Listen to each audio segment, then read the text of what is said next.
Sir, ప్రధానమంత్రి గౌరవ శ్రీ నరేంద్ర మోడీ గారు మాటల్లో ఆదివాసులు ప్రపంచానికి మూలవాసులని, సంస్కృతి సాంప్రదాయాలు వారసులని పలుమార్లు ప్రకటించారు. అభినందనీయం. కానీ అవి అన్ని మాటల్లోనే మాత్రమే మిగిలిపోయాయి. చేతల్లో మాత్రం వారు ప్రభుత్వం చేసింది శూన్యం. ఆర్థికంగా సామాజికంగా అభివృద్ధికి ఆవిడ దూరంలో ఉన్న నా ఆదివాసీ గిరిజన ప్రాంతం స్వతంత్రం వచ్చి 77 సంవత్సరాలు అయినా ప్రగతి శూన్యం. ప్రపంచమంతా అభివృద్ధిపై పరుగులు తీస్తుంటే గిరిజన ఆదివాసీ ప్రాంతం మాత్రం కనీసం కరెంటు లేకుండా, రహదారులు లేకుండా, తాగునీరు సదుపాయం కూడా లేని గ్రామాలు అనేకం ఉన్నాయి. సెల్ ఫోన్ అంటే ఏంటో తెలియని అమాయక ఆదివాసీ జీవితాలు నేటికి కారణం ప్రభుత్వాలు ఆదివాసీ గిరిజనుల సంక్షేమాన్ని పట్టించుకోకపోవడం అని నా అభిప్రాయం. గిరిజనులకు ప్రాణవాయువు లాంటి జీవో నెంబర్ 3 ఇది గిరిజనుల ఉద్యోగ ఉపాధి అవకాశాలను మెరుగుపరిచి గిరిజన ప్రాంతంలో ప్రాథమిక విద్యకు పటిష్ట పునాది వేసిన చట్టం. గిరిజన ఆదివాసీ ప్రాంతం భౌగోళికంగా వైవిధ్యం కలిగిన ప్రాంతం. సముద్ర మట్టానికి 3000 అడుగుల ఎత్తున దట్టమైన అరణ్యంలో నిత్యం కురిసిన వర్షాల్లో జంతువులు తప్ప మనుషులు నివసించడానికి కనీసం అవకాశం లేని అరణ్య ప్రాంతంలో నిత్యం మలేరియా, డెంగ్యూ, చికెన్ గున్యా లాంటి రోగాలు ప్రభవిల్లే ప్రాంతం. అలాంటి ప్రాంతంలో మైదాన ప్రాంతం నుండి ఉపాధ్యాయులను నియమించి అక్కడ నివాసం ఉండలేక నెల రోజుల్లో 2-3 రోజులు మాత్రమే మొక్కుబడికి పాఠాలు చెప్పేవారు. దీనివల్ల గిరిజన బాలబాలికలు ప్రాథమిక విద్య కూడా నోచుకోని పరిస్థితి కంటతడి తెప్పిస్తుంది. ఈ తరుణంలో చీకటిలో కాంతి వెలుగుల్లాగా జీవో నెంబర్ 3 తీసుకుని వచ్చి, దయచేసి పాలక ప్రభుత్వం మా కోసం కొత్తగా ఏమి చేయక్కర్లేదు, కానీ ఉన్న చట్టాల్లో హక్కులు మాత్రం తీసేయకండి.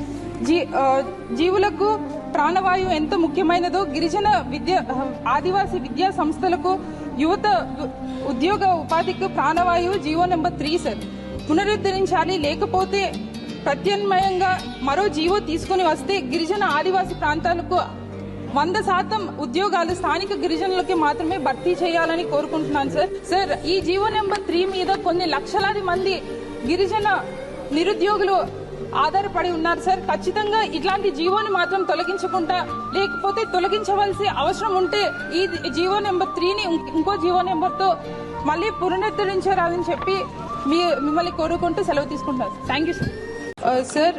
ప్రధానమంత్రి గౌరవ శ్రీ నరేంద్ర మోడీ గారు మాటల్లో ఆదివాసులు ప్రపంచానికి మూలవాసులని, సంస్కృతి సాంప్రదాయాలు వారసులని పలుమార్లు ప్రకటించారు. అభినందనీయం. కానీ అవి అన్ని మాటల్లోనే మాత్రమే మిగిలిపోయాయి. చేతల్లో మాత్రం వారు ప్రభుత్వం చేసింది శూన్యం. ఆర్థికంగా సామాజికంగా అభివృద్ధికి ఆవిడ దూరంలో ఉన్న నా ఆదివాసీ గిరిజన ప్రాంతం స్వతంత్రం వచ్చి 77 సంవత్సరాలు అయినా ప్రగతి శూన్యం. ప్రపంచమంతా అభివృద్ధిపై పరుగులు తీస్తుంటే గిరిజన ఆదివాసీ ప్రాంతం మాత్రం కనీసం కరెంటు లేకుండా, రహదారులు లేకుండా, తాగునీరు సదుపాయం కూడా లేని గ్రామాలు అనేకం ఉన్నాయి.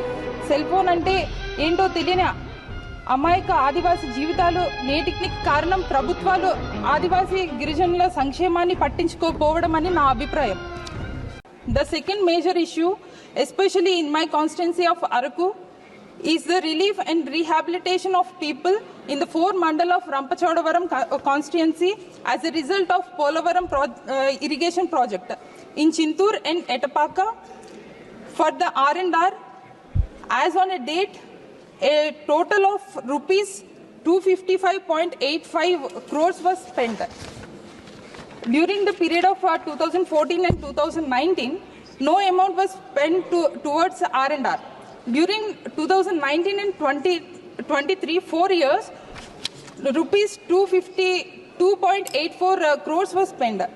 During the last 4 years, 255 times more expenditures was made towards the R&R.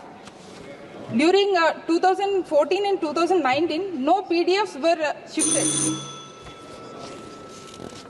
However, madam, people who have displaced are still in receive their compensation. I urge the central government as well as the state government of Andhra Pradesh to ensure this timely disbursement of compensation package as well as providing assurance alternative areas for the rehabilitation, especially for my tribal community. And the tribal people have already sacrificed a lot I once again urge both the central as well as the state government for the provision of spending compensation as the earliest of the project affected families.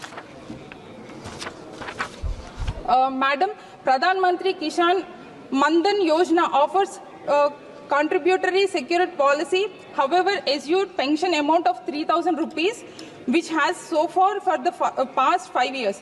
With the annual inflation average, I would urge the government to increase this amount to the at least 7,000 rupees. I hope Honorable Finance Minister take all this into an account of these suggestions and incorporate them. Thank you, Madam.